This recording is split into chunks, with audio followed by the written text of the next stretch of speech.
Hey everybody, welcome back to another episode of The Art of Photography. My name is Ted Forbes, and in this episode tonight we are broadcasting live from New York City, believe it or not.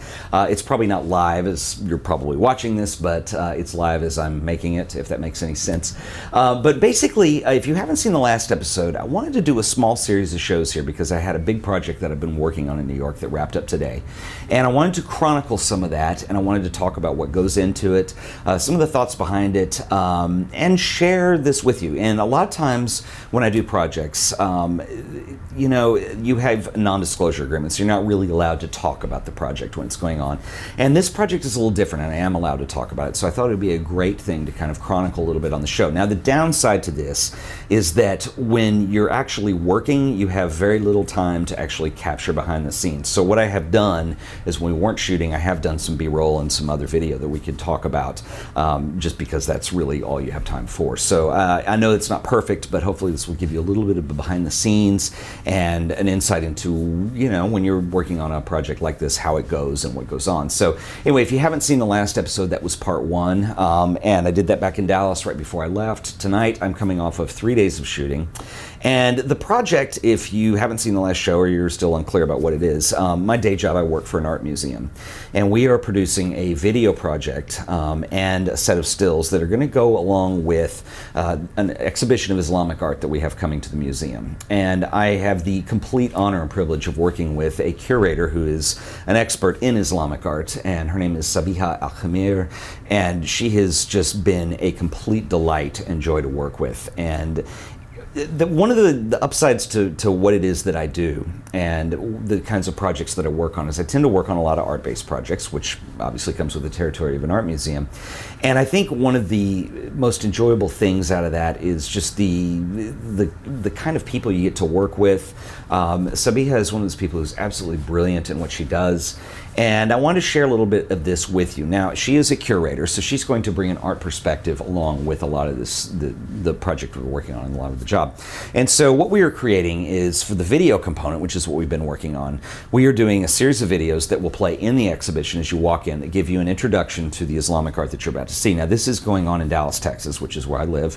And obviously, Islamic art is a little bit of a foreign concept in Dallas, so it's really important to be able to give people a little bit of an education into what they're about to look at, the objects they're about to see, and what brings the cohesive nature of the exhibition as a whole in. So that more or less is the driving factor of what we're doing up here. And it's been a lot of video work, and I've done some still work around it, and I'm going to do some more stills in New York tomorrow in the morning, and we have a meetup in the afternoon. So by the time you see this, we'll have done the meetup, and I'm sure it will have been a lot of fun.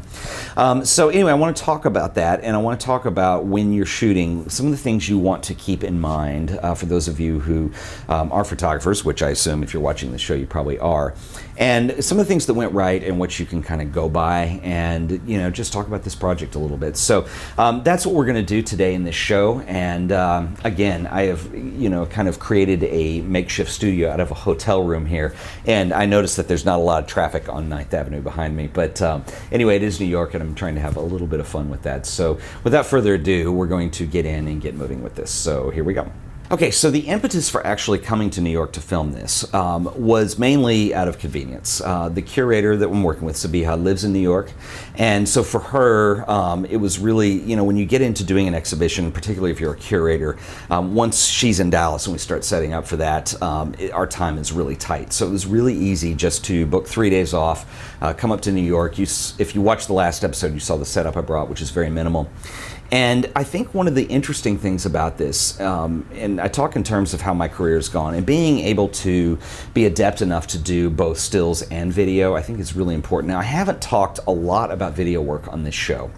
And mainly because being the art of photography, and mainly we discuss a lot of still work, I think for those of you who are working photographers today, this is just a fact of life that it's a merging of media, and that sometimes we're required to do both those things at once. So, in looking at this trip and how we were setting it up and how we were going to set the whole project up, the name of the show is Nur, and it's spelled N-U-R, and Nur, translated out of Arabic, means light. And it was really important, and one of the deciding factors in the beginning, that we incorporate light as a concept, because it's a concept with the show. And so one of the things that I really wanted to do was work with natural light. Now, if you guys have done video before, it's a lot different in still, because you do have that commitment to time that comes into it. A still image is just an image in a space and time. You can use flash bulbs, you can use whatever light you're presented with. And with video, you have time, so it does change. So one of the things that was conceivably difficult about this is that we rented a photography studio and not a soundstage to do this on. But this was really important because in the way Sabiha and I were looking at this project is the underlying thing here is light, and we wanted to be able to use natural lit situations from the sun. And so I ended up using a photo studio that is really kind of downtown, I guess 25th, and it was a studio called Elk Studios, which I would highly recommend to anybody. They were very affordable. They were cheaper than the Soundstage, which just happened to be, and it was just an amazing situation. They have the entire 12th floor of a small building. There's two studios. There's a north studio and there's a south studio. We opted for the south studio because it's got west light and south light. The north space has offices and other things, so you're going to be dealing with a lot of noise in that situation. So we opted for the south studio, and the light does change during the day. So you can't just set up and expect to have the same results throughout the course of the day. If you're doing still photography, you certainly can do this, but for video work, it's a lot more difficult to deal with that. There's also the element of street noise that you happen to have. If you're working on a soundstage that is actually optimized for video, it's generally going to be soundproofed off in a lot of ways, and the place that we were at today was not. However, with what we were working with, she was working with a script. We used a teleprompter, and she was able to read from that. And so the script being only so long, we were able to adapt to lighting situations. The other thing we decided to do was opt for a cyc, which is short for cyclomatic.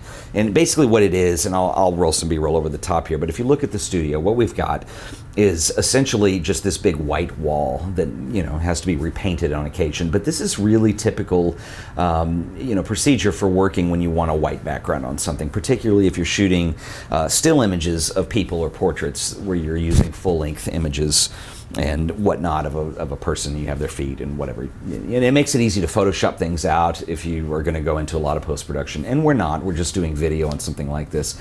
But it was, just a beautiful studio, a lot of natural light, wonderful views of New York City. Not that we were incorporating a lot of that shot, but it really did make a difference and an impact on the situation and on the video we were creating. And so, I think the studio was exactly right for this project. I think on a lot of video projects, depending on what you're doing, depending on what you have in the background, you don't want your light to change like that. But since we're working on a white backdrop, and the natural light and being able to incorporate that was so important, that was a big deal. I did bring two artificial lights with me. I brought the ICANN, I think it's the model IB500 or whatever, and that's simply to just get rid of shadows in the face and use a little bit of fill light and make sure things are evened out. These two lights I like a lot because you can control the color temperature on, and you can dim them. And that makes things really easy, because really all those lights are supposed to do is supplement the natural light you're already getting. However, in a room or in a studio, when you have natural light, the conditions will change on you during the day, and these lights were absolutely perfect for that. And at the same time, being very minimal and a gear perspective. So that was the first thing. The other thing I want to talk about is just in general when we approach this. I want to talk about a couple things that I think are really important, and I want you to think about as a photographer that made this work really well, that I wanted to share, that I learned from this. And I will be the first to admit that we're all learning all the time, and we get better. You're only as good as your last shoot was, whether that's stills, whether that's video, whatever that happens to be. And so one of the things that I learned off the bat that was a pretty big deal is because I work for a museum and it is a nonprofit, sometimes you're very constrained on budgets. And I think a lot of you guys can identify with that, because, who isn't constrained on a budget? And when you are constrained on a budget, that's not a bad thing, because if you're able to just throw money at every situation, you're not forced to be very creative sometimes. And one of the things that I really like about restraints like that is sometimes you have to solve a problem, particularly on a small shoot like this where there's really only 3 people in the room, but you have to solve problems because you don't have that money to throw at it. But one thing that I learned from this is I realized a couple days before we left that I did not have an assistant on this project. And I started getting a little bit nervous about it because, being in New York City and being in a situation that I'm not familiar with, if anything goes wrong and you don't have an extra set of hands, it can be very problematic. And so I had made a couple suggestions to Sabiha. We were talking about a very limited budget, and she made a few calls, called somebody who, you know, could do her a favor, and we ended up getting a delightful surprise. I got an assistant I'd never worked with before, which I was a little nervous about, but this kid, Blake Wilson, was amazing. He lives in New York, he does video work, and he just, like, here's what a good assistant does. They show up and they know how the production works on a number of levels, and you don't really have to ask them to do very much. They know what's coming up next, and Blake is able to kind of grasp that concept and just move with it. And so it's really important, and if you're just starting out and you're starting to do professional work, don't let that be a hindrance, so to speak. I think it's really important to get the right help. And somebody who's really good as a production assistant just knows what to do. They do this all the time. Blake certainly does. He's been on a number of shoots. I've worked as a production assistant before on things, and I have to remember that I would do the same thing. Anyway, Blake was just fabulous, and I really cannot say enough good stuff about him. When we got up here on day one, I went over to B&H to pick up a teleprompter because we needed a teleprompter for the project. Teleprompter that would hold an iPad, which is still not a very inexpensive thing. But what happened was I went out the night before, I purchased the teleprompter, brought it back to the hotel room, and I opened it up that night just to make sure I kind of knew what was going on. I wanted to look at the instruction sheet at least, because this was making me nervous, because you're walking into a situation with a piece of equipment you've never used before. And even though a teleprompter is fairly simple, it's going to run off of an iPad, but still it is, you know, if you don't know what a teleprompter is, it sits in front of the camera glass and it projects the script up so the individual that you're filming can read the script. Their technique should be that they keep their eyes in the center of the lens, and you know, you don't know that they're reading. It's what newscasters do in a lot of things. And so anyway, I picked up this teleprompter, brought it back to the hotel, opened it up, and it was missing parts. It was just a, you know, unfortunate accident of packaging, so to speak. And so we were missing, unfortunately, some essential parts. The ground glass that the thing reflects off of, and we were missing the Allen wrenches that actually piece this thing together. So by the time I get back to my hotel room, B&H is closed. I'm starting to stress out a little bit. So, okay, fine, let's get some sleep. We'll get up early. We'll get there the next day. Pouring down snow the next morning.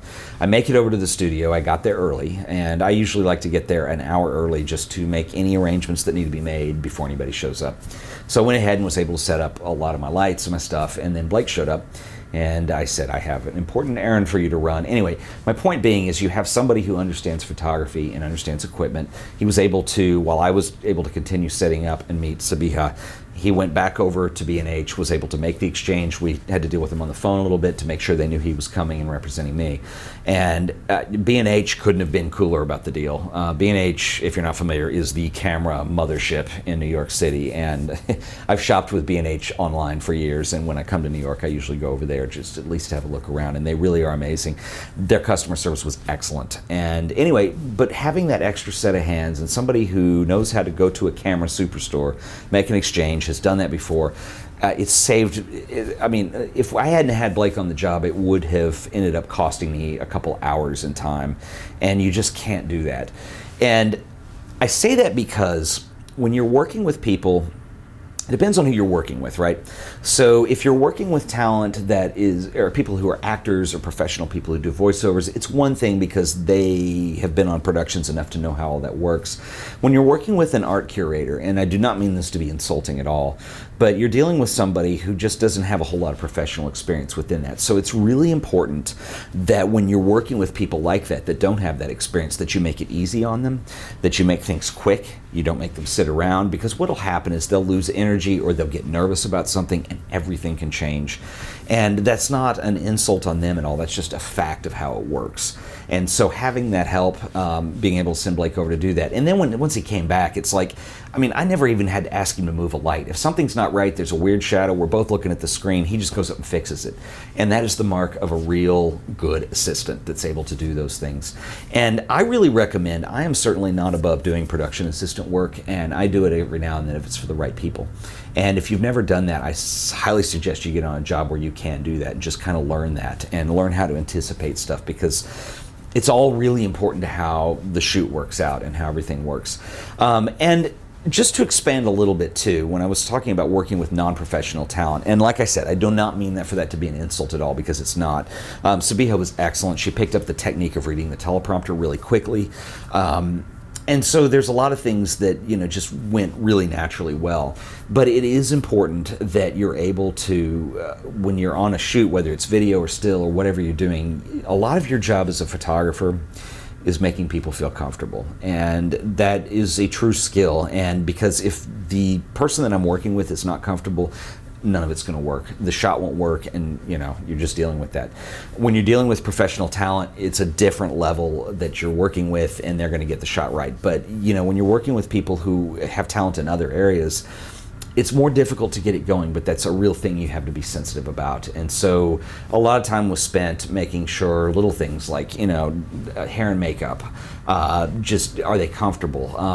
You got to make sure there's food there occasionally. You can't work a whole day, as we tend to do, of an 8-hour shift and have people be uncomfortable. So anyway, what I'm saying is the last 3 days have gone extremely well, and the studio was wonderful. The little team that I was working with, there were only 3 of us, but we really made a good match, and a lot of that just happened to be luck. It just kind of came together, and I wish I could say that about every job, because some of them aren't quite like that. But I think that you can maintain a level of consistency when you're dealing with shots if you can kind of think things through. You can work with people, and you can be somewhat flexible on the fly. Those are things that really help a shot go well. And the other thing too, and this just comes with doing it over and over, is just being extremely prepared. I have gotten to a point now, and I had to be on this trip, where I used to just have a bunch of gear and I'd throw it in a bag, and inevitably I would forget CF cards, I'd forget SD cards, I'd forget cables sometimes. And you mess up enough on that, and you learn that you need to get cable ties and bags, and you need to have everything put together and straightened away. And the wonderful thing about it too is we live in a day and age where your cell phone has a camera on it, so take lots of pictures of your stuff. When you do a shoot, before you tear down, go ahead, and I did this today, go ahead and take a ton of pictures of your setup, as many as you can, because one of the things that you're going to do later on down the line is you're going to forget how something was packed, you're going to forget how something was set up, you're going to forget how you solved some problem, and you just might have the photograph in there of the last shoot where you remembered how you did it. If you don't have that photo, sometimes you don't remember what you did, and so that's a really important thing to do, is to go write those things down and make sure you've got it. So anyway, that is essentially how the week has gone and how the project has gone so far. So in closing, this has been a lot of fun. It has been a pretty cool week, and what's kind of weird, as you guys can probably tell on this, is when you're trying to document everything in a podcast that you do as well, it becomes a little cumbersome, and I hope that I've conveyed this pretty well. What we'll do is we will revisit all this once I get back to Dallas, once we get some of the project going and the like, and we'll look at some of the footage we've got and some of the things that we've done. And I've, believe it or not, in what little spare time I've had since I've been here, been able to do a little personal work, and I think that's really important too, especially if you're in a city like New York City, or whether you're in London, or whether it's Tokyo or Paris, or where, if you're going to a place that is so photogenic like that and so much fun to deal with, I think it's really important to keep that personal work alive. And sometimes it's hard because you get to the end of the day, you're tired, you're beat, you're ready just to get some sleep and get on to the next day. And even if you can make 10-15 minutes for that and get 1 or 2 shots, do Instagram, do Twitter, do whatever it is that you like to put images up, I think that's really important. So anyway, right now I'm going to close this off. The hotel room has been cramped but wonderful, and I have this weird blurry street view behind me, but this has been New York City, and this has been a whole lot of fun, and I hope I can do it again one day very soon. I was up here probably about 6 or 7 months ago, so hopefully I'm on a cycle, so we'll see. So once again, guys, this has been The Art of Photography, and thank you for watching. We'll see you next time. Later.